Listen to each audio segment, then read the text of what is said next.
Hello class, इससे पहले वाली वीडियो में हमने क्लास 10 के 20 एमसीक्यू को कंप्लीट कर लिया था, जो कि हमारा पार्ट 2 था। आज हम पार्ट 3 में 10 क्वेश्चन को और ऐड करेंगे और उन्हें सॉल्व करेंगे। तो देखिए, इसका जो पहला क्वेश्चन दिया गया है वो क्या कह रहा है। ये कह रहा है कि if the product of zeros of the polynomial, ये पॉलिनोमियल दिया है, इसका जो प्रोडक्ट दिया है जीरोस का वो कितना दिया है, 4 दिया है। तो इसने कहा कि a की वैल्यू क्या होगी।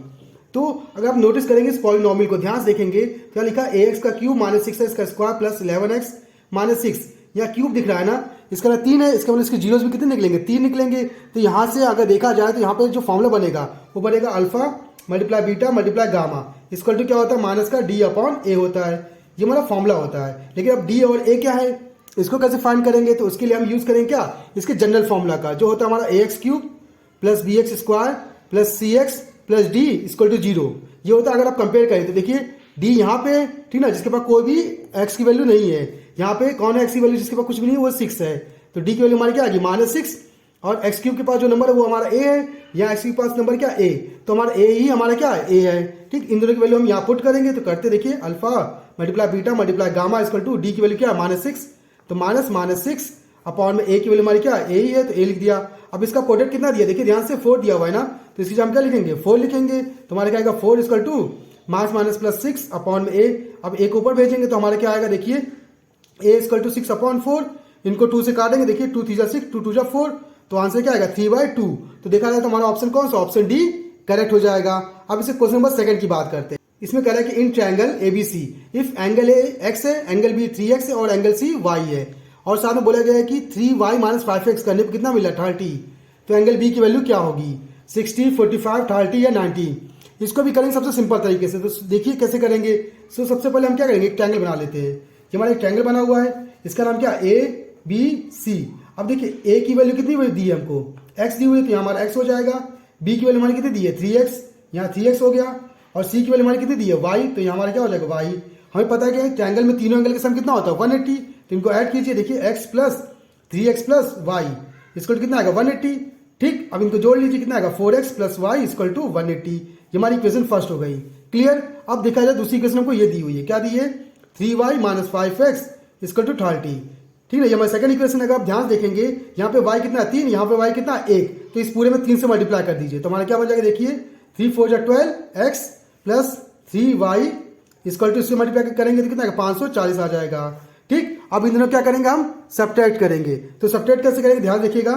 तो यहाँ पे अगर सब्ट्रैक्ट करें तो ये प्लस का है तो माइनस का, ये प्लस का तो माइनस का, ये प्लस का तो माइनस का। इतना क्लियर। अब ध्यान देखिएगा यहाँ से, अब देखिए 3y माइनस का और 3y यहाँ प्लस का, तो दोनों क्या हो गए, कैंसिल आउट। अब देखिए ये माइनस का 12 और माइनस का 5, तो माइनस क्या होगा प्लस, तो दोनों क्या होंगे ऐड, तो हमारा क्या आएगा, माइनस का 17 x आ जाएगा इक्वल टू, यहाँ पे देखिए माइनस का 540 और प्लस का 30, माइनस होगा तो क्या आएगा, माइनस का 510 आ जाएगा। माइनस कटा, 17 से हम क्या कर सकते, उड़ा सकते, तो 17 एकम 17, 17 यहाँ 51 और 0, तो x का मान कितना आ गया, 30 आ गया हमारा। लेकिन हमें निकालना क्या, हमें निकालना एंगल बी, और एंगल बी की वैल्यू क्या है, 3x। तो देखिए बस एंगल बी की वैल्यू 3x है। अब x की वैल्यू हमारी कितनी निकली, 30 निकली, यहाँ 30 रख दीजिए, तो 3 मल्टीप्लाई 30 मल्टीप्लाई कितना आएगा, 90 आ जाएगा। तो एंगल बी की वैल्यू हमारी कितनी आ जाएगी, 90 आ जाएगी। और यहाँ से हमारा ऑप्शन कौन सा है, डी ऑप्शन करेक्ट हो जाएगा। अब क्वेश्चन नंबर 3 की बात करते हैं। इसमें कह रहा है कि एक ग्राफ है ऑफ इक्वेशन, ये और ये इक्वेशन दी है, पूछा है दोनों लाइन कैसी होंगी, पैरेलल होंगी या नॉन पैरेलल होंगी। तो इसके लिए पता है कि अगर पैरेलल है तो उसके लिए पता होना चाहिए a1/a2 equal b1/b2 but does not equal c1/c2। अगर ऐसा केस है तो वो लाइन क्या होगी, पैरेलल। तो बस चेक करना है कि क्या ऐसा होगा कि नहीं होगा।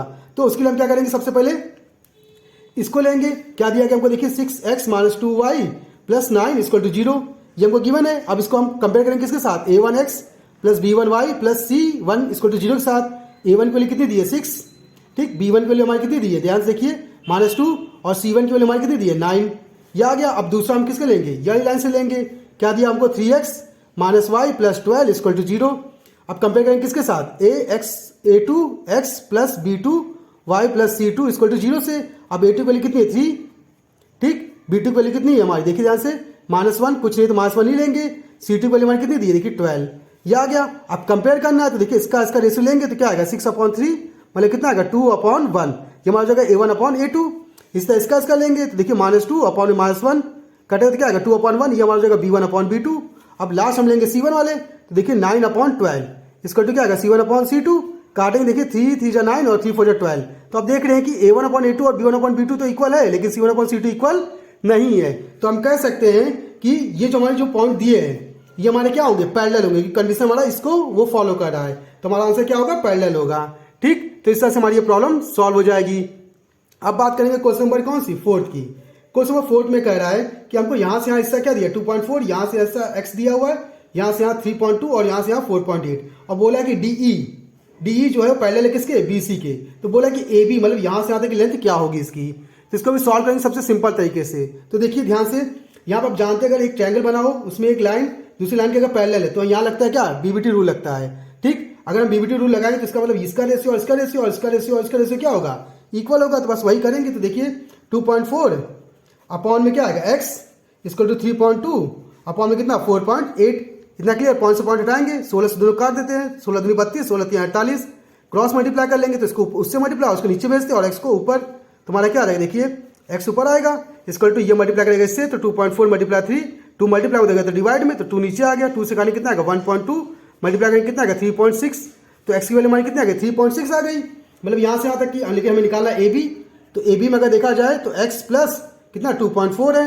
अब x की वैल्यू हमारी कितनी निकली, 3.6 प्लस 2.4, इनको ऐड करें कितना आ गया 6 आ जाएगा। तो AB की वैल्यू हमारी कितनी आ गई, 6 सेंटीमीटर आ गया। तो इस तरह से हमारी प्रॉब्लम सॉल्व हो जाएगी। अब इसके बाद बात करेंगे कौन सा, क्वेश्चन नंबर 5th की। क्वेश्चन नंबर 5th क्या कर रहा है, इन अ लॉटरी, एक लॉटरी हुई है। ठीक, उसमें बताया गया कि 8 पे प्राइजेस मिलेंगे और 16 ब्लैंक है जिसमें प्राइज नहीं मिलेगा। अब बोला what is the probability of getting a prize, prize पाने की प्रोबेबिलिटी क्या होगी। तो नोटिस कीजिएगा यहाँ पे कि यहाँ पे टोटल कार्ड कितने हैं। तो टोटल कार्ड अगर आप देखेंगे, टोटल कार्ड आपके पास कितने दिए, 8 और 16, 8 और 16 मतलब कितना 24 कार्ड दिए हैं। अब किस में प्राइजेस हैं, प्राइजेस सिर्फ आपके पास 8 में है। ठीक ना, तो 8 का निकालना हमको। तो देखिए प्रोबेबिलिटी ऑफ इवेंट का, तो इवेंट कितना 8 है और टोटल आउटकम कितना 24, कार्डिंग कितना आएगा 1/3। तो आंसर क्या आएगा 1/3 आ जाएगा इसका आंसर 5वें वाले का। तो कितना आएगा 1/3। तो इस तरह से हमारी प्रॉब्लम सॉल्व हो जाएगी। उसके बाद करेंगे क्वेश्चन नंबर 6 की। इसमें कह रहा है 2 cos 3 थीटा इक्वल टू 1। तो थीटा की वैल्यू क्या होगी, सिंपल AB है, काफी सिंपल है। ठीक ना, 2 या मल्टीप्लाई हो जाएगा तो डिवाइड में, तो cos 3 थीटा इक्वल टू क्या आएगा 1/2 आ जाएगा। अब cos में किसकी वैल्यू 1/2 होती है, सोच के देखिए ध्यान से, ये होती है cos 60 की। तो इसकी जगह हम लिख सकते हैं क्या, cos 60। तो cos 3 theta equal to cos 60। अब cos से cos कट जाएगा तो हमारा क्या आएगा, देखिए 3 थीटा इक्वल टू 60, 3 से काटेंगे कितना आएगा हमारा, देखिए 20 आ जाएगा। तो थीटा की वैल्यू हमारी कितनी आ गई, 20 आ गई, ये आ गया। इसका मतलब हमारा ऑप्शन कौन सा है, ऑप्शन डी करेक्ट होगा।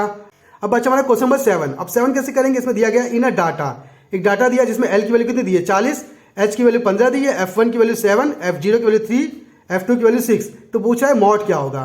अब मॉड निकालने के लिए हमें फॉर्मूला पता होना चाहिए मॉड का, तो उसका फॉर्मूला हम यूज करते हैं। देखिए मॉड के लिए हमारा फॉर्मूला क्या होता है, याद रखिएगा MOD फॉर्मूला होता है L प्लस ब्रैकेट में F1 माइनस F0 अपॉन में 2 F1 minus F0 minus F2 multiply H। ये फॉर्मूला होता है। आपके पास सारी वैल्यू दी है, सारी की सारी, तो बस रख दीजिए। देखिए ध्यान से, आपके पास L की वैल्यू कितनी दी है 40, तो L की जगह क्या लिखेंगे 40 प्लस F1 की वैल्यू कितनी दी है, देखिए 7, तो 7 रखा, माइनस F0 की वैल्यू कितनी दी है, देखिए 3 रखा यहाँ पे, अपॉन में 2F1 की वैल्यू कितनी 7 थी, माइनस F0 की वैल्यू 3, माइनस F2 की हमने कितनी दी है 6 दी है, तो यहाँ 6 लिखेंगे, ब्रैकेट 1 मल्टीप्लाई H। हाइट कितनी की दी है 15 की, तो यहाँ 15 लिख देंगे। ये हमारा हो गया। अब इसको सॉल्व करना है, ठीक ना, हमारा आंसर आ जाएगा। तो देखिए 40 प्लस 7 में से 3 गया, कितना बचेगा 4 बचेगा, अपॉन में 2 से 14 माइनस 6 माइनस क्या होगा प्लस 6 3 9 मल्टीप्लाई 15, ये आ गया। थोड़ा और सॉल्व कर लेंगे, 40 प्लस 4 माइनस करेंगे कितना आएगा 5 मल्टीप्लाई 15, 5 से करेंगे कितना आएगा 3 3 चौक 12, तो 40 प्लस 12 आएगा, इनको ऐड करेंगे कितना आएगा 52। तो हमारा आंसर क्या आ जाएगा 52। तो इस तरह देखा जाए तो हमारा ऑप्शन कौन सा, ऑप्शन सी करेक्ट हो जाएगा। ठीक ना। अब बात करेंगे हम कौन सा, क्वेश्चन नंबर 8 की। क्वेश्चन नंबर 8 क्या कह रहा है, ये कह रहा है कि द एक्सपोनेंट ऑफ 2 का एक्सपोनेंट निकालना है। अगर हम इसका प्राइम फैक्टराइजेशन करेंगे तो कैसे, इसके लिए पहले इसका फैक्टर करना पड़ेगा। तो 144 का फैक्टर कर लेते हैं। नॉर्मल को पता है, काटेगा पहले किससे 2 से, तो क्या आएगा 2 7 14, 2 2 4, फिर 2 से 2 6 2 6 12, फिर 2 से 2 1 2, 2 8 16, फिर 2 से कितना आएगा 9 आएगा, फिर 3 से काटेंगे कितना आएगा 3, फिर 3 से काटेंगे कितना आएगा 1 आएगा। अब देखिए 2 कितनी बार है 1 2 3 4, तो 2 की पावर 4 मल्टीप्लाई 3 कितनी बार है 2 बार। अब हमें किसका निकालना है एक्सपोनेंट, 2 का निकालना है ना, तो 2 का एक्सपोनेंट क्या है 4, तो आंसर क्या आएगा हमारा 4 आ जाएगा। इस तरह से हमारी प्रॉब्लम सॉल्व हो जाएगी। अब बात करें क्वेश्चन नंबर 9 की। क्वेश्चन नंबर 9 कह रहा है कि x² plus 5k x plus 16 equal to 0 has equal roots. अब यहाँ बोल दिया इक्वल रूट्स। हमें पता है अगर इक्वल रूट्स बोल दे तो आठ बन करके आपको क्या लिखना है, लिखना है सीधा B square minus 4ac equal to 0, formula ये लगा देना है। ठीक, अब देखिए यहाँ से एबीसी निकालना पड़ेगा भाई, इसमें एबीसी क्या है तो इसको लिख लेते हैं, क्या लिखा, x square plus 5kx plus 16 equal to 0। हम कंपेयर करेंगे x square plus b x plus c equal to 0 से। कंपेयर कीजिए, देखिए ए की वैल्यू कितनी आएगी 1, बी की वैल्यू कितनी आएगी देखिए 5k और सी की वैल्यू कितनी आएगी देखिए 16। ये आ गया, बस आपको इसमें क्या करना है, पुट करना है। तो देखिए बी की वैल्यू क्या आएगी 5k, स्क्वायर लगा तो स्क्वायर माइनस 4, ए की वैल्यू कितनी है 1 और सी की वैल्यू हमारी कितनी है 16 इक्वल टू 0।